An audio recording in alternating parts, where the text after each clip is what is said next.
같은 증권사에서 GKL에 대해 내놓은 두 리포트가 불과 3개월 만에 투자 논리를 완전히 바꿨습니다.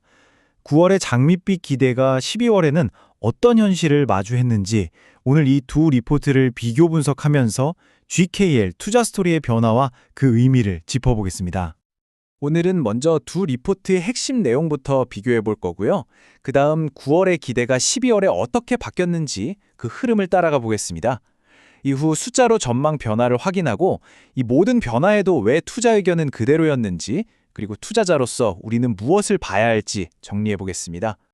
네, 그럼 본격적으로 9월과 12월 리포트의 핵심 논리가 어떻게 달랐는지 직접 비교하면서 시작하겠습니다. 리포트 부제만 봐도 시각 변화가 뚜렷하게 보입니다. 9월에는 매스, 즉 중국인 일반 단체 관광객에서 큰 상승 여력을 봤는데 3개월 뒤인 12월에는 이 기대가 아쉬운 상황으로 바뀌었죠. 그럼 도대체 기대의 중심에 뭐가 있었는지 9월 리포트부터 자세히 살펴보겠습니다. 먼저 9월 리포트가 GKL을 긍정적으로 전망했던 핵심 근거부터 보겠습니다. 그 중심에는 바로 특정 정책 변화에 대한 기대감이 있었습니다. 9월 리포트의 논리는 아주 명확했습니다. 중국인 단체 관광객에 대한 무비자 입국 정책이 시행되면 이른바 매스 시장이 크게 회복되면서 GKL의 실적을 견인할 거라는 전망이었죠. 이게 바로 당시 매수 의견의 가장 강력한 근거였습니다. 특히 리포트가 나온 바로 다음 달 10월 중국 국정절 연휴를 중요한 기점으로 봤습니다. 이 시기를 시작으로 방문객과 매출이 눈에 띄게 늘면서 정책 효과가 바로 나타날 거라고 기대한 겁니다. 하지만 이런 긍정적인 전망 속에서도 몇 가지 우려되는 지점이 있었습니다. 바로 일본인 VIP 고객 유치 실적이 약화되고 있다는 점이었죠. 경쟁사와 비교해도 부진했고 1인당 소비액도 줄고 있는 추세였습니다. 이때는 그저 하나의 우려사항이었지만 나중에 이 지표가 이야기의 반전을 만들게 됩니다. 자, 그렇다면 3개월 뒤 중국인 관광객에 대한 이 기대는 현실이 되었을까요? 10월 리포트를 통해 그 결과를 확인해 보겠습니다. 12월 리포트는 정말 예상 밖의 결과를 보여줬습니다. 기대했던 중국이 아니라 오히려 우려했던 곳에서 성과가 나타났기 때문입니다. 결론부터 말씀드리면 9월의 핵심 기대였던 중국인 단체 관광객의 회복세는 뚜렷하게 나타나지 않았습니다.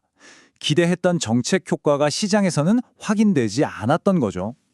그런데 놀라운 점은 오히려 우려사항으로 지적됐던 일본인 관련 지표가 개선되었다는 겁니다. 특히 11월은 전통적인 비수기인데도 불구하고 일본인 방문객 실적이 좋게 나왔습니다. 12월 리포트는 이 현상을 틈새 수혜라는 키워드로 분석합니다. 무슨 말이냐면 경쟁사들이 모두 중국 마케팅에 집중하는 사이에 GKL이 상대적으로 일본 시장에서 반사 이익을 얻었다는 설명입니다. 자, 그럼 이런 기대의 변화가 실제 재무 전망치에는 어떤 영향을 미쳤는지 숫자를 통해 좀 더 구체적으로 확인해 보겠습니다. 2025년 실적 전망치를 비교해 보면요. 12월 리포트에서 매출액 전망치는 3.3% 낮아졌습니다. 그런데 정말 중요한 건 영업이익 전망치가 690억 원으로 똑같이 유지됐다는 점입니다. 즉, 전체 매출의 파이는 줄었지만 이익은 지켜냈다는 뜻이죠. 중국 매스의 부진을 일본 시장의 선전이 메워주면서 이익의 구성이 달라진 겁니다. 핵심 성장 동력이 예상과 다르게 전개되었는데도 왜 최종 투자 의견은 바뀌지 않았는지 그 이유를 분석해 보겠습니다. 보시는 것처럼 9월과 12월 리포트 모두 투자 의견은 매수, 목표 주가는 2만 원으로 동일합니다. 실적을 이끄는 주체가 바뀌었는데도 최종 결론은 그대로였던 셈입니다. 12월 리포트가 매수를 유지한 논리는 이렇습니다. 우선 예상치 못했던 일본 시장의 선전이 실적 하락을 막아주는 방어 역할을 했습니다. 그리고 핵심이었던 중국 모멘텀은 사라진 게 아니라 지연된 것으로 재평가했죠. 중국의 일본 여행 제한이 길어지면 한국이 반사 이익을 볼 수 있다는 기대가 여전히 유효하다고 본 겁니다. 여기에 원화 약세 같은 우호적인 환경도 더해졌고요.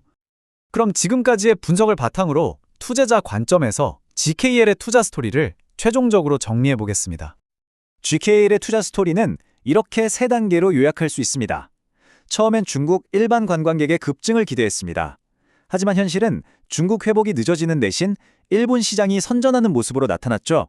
이에 따라 투자 논리는 일본 실적이 하방을 막아주는 가운데 중국발 회복은 여전히 기대할 수 있는 지연된 기회로 재구성되었습니다.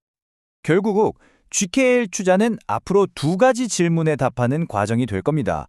첫째, 우연히 얻은 안전판인 일본 시장의 성과가 계속될 수 있을 것인가?